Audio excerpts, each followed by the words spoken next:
the Constitution sets out our commitment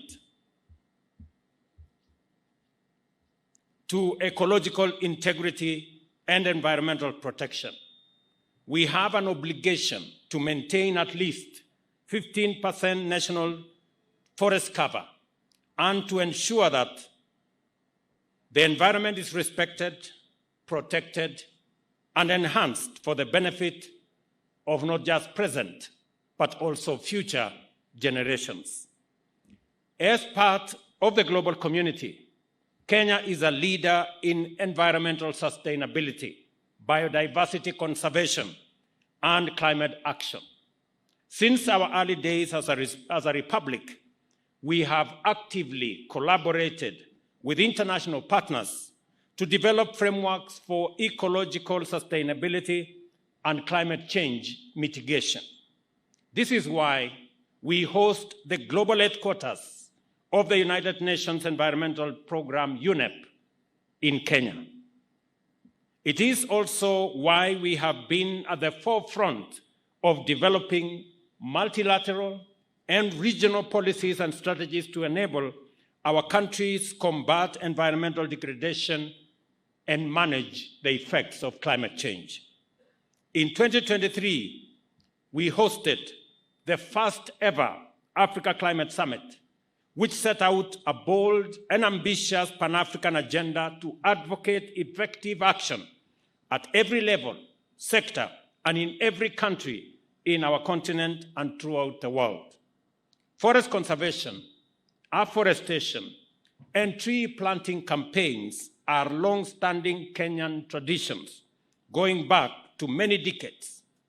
In 2023, we launched a national program to restore degraded landscapes and ecosystems, strengthen our institutional framework to combat deforestation, and included a national campaign to plant 15 billion trees by 2032, aiming to raise our forest cover to 30%.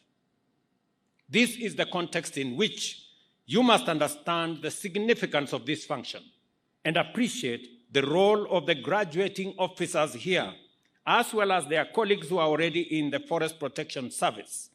They are the guardians of the nation and the Earth's lifeline.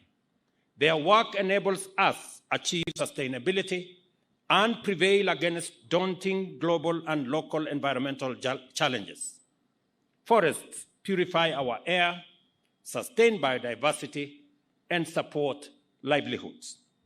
It is therefore essential that we develop capacity, including adequate numbers of trained professionals to overcome the threats of deforestation, illegal logging, and climate change, which diminish forests and the Earth's ability to sustain life. I must say that I am very proud of the achievements of the last 2 years.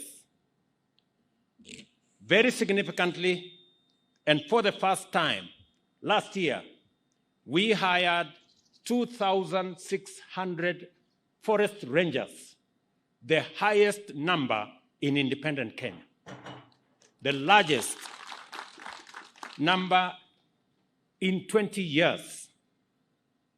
Today, we again make history that we have here 465 forest officers, the largest number of forest officers hired since our independence.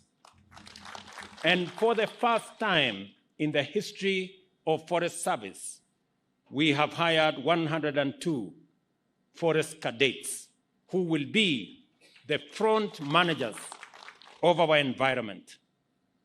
These achievements speak volumes and consolidate our place as the environmental headquarters of the world. And therefore, it is our intention that the men and women standing before us will be joining the 2,000 that were hired, 2,600 that were hired last year, and those that are already in the service to consolidate Kenya's place in matters environment and climate action. The significance of what has happened in the last 2 years speaks for itself.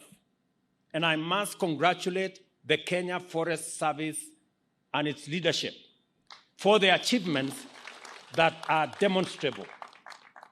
In the last 2 years, illegal logging and criminal activity around our environmental resources has reduced by 90%.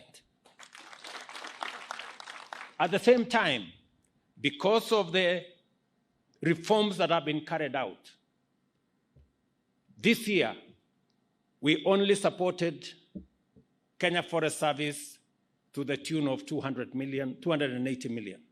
The rest of the 4.7 billion budget is raised by Kenya Forest Service itself. And I have the undertaking of the minister and the Kenya Forest Service that from next year, Kenya Forest Service will exit from requiring resources from the exchequer, and they will run their own affairs using their own internally generated resources. Congratulations to you, and you serve as an example to other agencies that it is possible for agencies to run on internally generated resources. It is therefore essential that we develop capacity, as I have said, including the human resource. The men and women here, and I want to tell you as a father, that the challenge that our Kenya Forest Service has faced in the past is that of laxity, incompetence, and integrity. I want to ask you, in this very important graduation ceremony, in the presence of your parents and families, do not allow your career to be tainted with integrity issues or laxity or incompetence. You have the opportunity to change course for Kenya Forest Service and make Kenya truly the environmental headquarters of the world by serving in a dedicated manner in the responsibility that is bestowed on you today. I wish to emphasize that protecting our environment not only befits us and not only benefits all of us, but also empowers our generation to discharge its debt to future generations. Forests stabilize water cycles, support agriculture, preserve biodiversity, and facilitate timber production, herbal medicine, and honey production, thereby generating thousands of jobs and strengthening community resilience. They create employment opportunities through timber and non-timber products, as well as through forest management. Additionally, carbon credits offer new revenue systems and streams, enabling Kenya to reinvest in conservation. Ecotourism strengthens these efforts by showcasing our natural beauty and celebrating conservation. As we face an increasingly challenging future, we must embrace innovation to seize opportunities and accelerate our growth. Innovation is essential to forest conservation, and tools like Jaza Miti app engages Kenyans in tree planting, while satellite and drone technology assist the Kenya Forest Service in forest monitoring. Let me also say technology innovation in forestry can also expand economic opportunities, and I encourage graduates to explore these possibilities in their careers.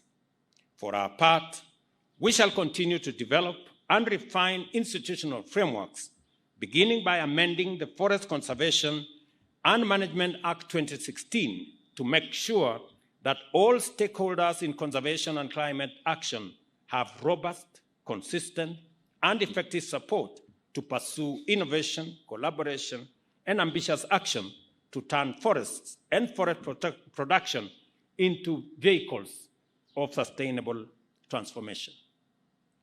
And I am happy that we have the chair of the committee responsible for environment here, and that as we work in consolidating and reorganizing the legal framework for us to tap into this big resource that is available for the transformation of our country, I also want to ensure and to ask those in the forest product space, those in the timber space, that there is now an opportunity for us to grow our timber industry space. We have already taken steps as government to make sure that the use of locally available forest resources takes precedence over imported products. It is the reason why we have made the conscious decision that furniture must be manufactured locally. And imported furniture will not take precedence over locally manufactured furniture. And to make sure that we exploit our resources in a transparent, effective manner, the old method of allocating forest resources to people in a manner that is not transparent has stopped. Going forward, all public resources in the forest will be tendered for in a transparent, clear manner so that we get value for the resources we have in our forests and also develop capacity for industries to use these resources for the benefit of the country, for us to be able to create jobs around these forest products, and for us to manufacture forest products, including furniture, locally in Kenya, using our own human capital, our own developed resources, and making sure that products that otherwise would have been imported are made from forest products that are available here in Kenya. There is therefore an opportunity for business people to work with the Kenya Forest Service for us to create a robust forest products industry that will power the engines of our transformation. Conservation unites communities by fostering a shared sense of responsibility and pride in safeguarding our heritage. Across Kenya, communities are restoring degraded lands, protecting water resources, and reforesting landscapes. Initiatives in the Aberdare Ranges and Mau Forest Complex demonstrate the power of local action in driving accountability and long-term success. Kenya is and aspires to remain compelling proof that economic progress and sustainable forests are not only feasible, but also essential complementary commitments, and that conservation, climate action, and economic transformation must be pursued and achieved in tandem. There is no doubt that this function is a monumental event to our nation's development. It is a commitment on your part that you are going to make significant contribution to our proud legacy of conservation and sustainability, and that we have to strengthen our partnership to give our forests, humanity, and the earth our common home, that is, give it a chance. You have chosen to work in an important field, and I encourage you to grow in it and develop exemplary careers by performing your duties with integrity, professionalism, discipline, and patriotism. I congratulate all of you, once again, and wish you success as you embark on your careers.